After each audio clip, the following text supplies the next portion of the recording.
ஒரு சிவனடியாரை நீங்க ஆனீங்கன்னா முதல்ல சொந்தக்காரனை அடிச்சு விரட்டணும்னு நான் சொல்லல. சொந்தக்கார முதற்கொண்டு நம்மளை விட்டு விலகணும். பெரிய புராணம் சொல்லுது, இந்த சொந்தக்காரன் தான் அவங்கள போட்டு குழப்புறது. யாரு? என்ன இப்பவே ருத்ராட்சம் போட்டுட்ட? ஐயோ, அவ்வளவுதான்.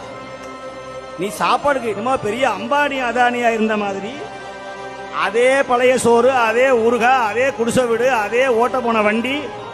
இதுல வேற சிவன் தான் உன்னை சோதிக்கிறான். அவனுக்கு வேற வேலையே கிடையாது, லேப்ல போய் சோதிக்கிறார். ருத்ராட்சம் போட்டதுனால உன்னை யார் காலவாரி விடுறான்? உன் முதுகு பின்னாடி யார் குத்த வரான்? உனக்கு யாரு கெட்டது செய்யறான்னு படம் பிடிச்சு காட்டுவான் சிவன். படம் பிடிச்சு காட்டுவான். ஆமா, என் வாழ்க்கையில நான் அனுபவிக்கிறது. நீங்க முதல்ல ருத்ராட்சம் போட்டு பாருங்க. ஒரு தடவை சிவனடியாராக இருந்து பாருங்கள்.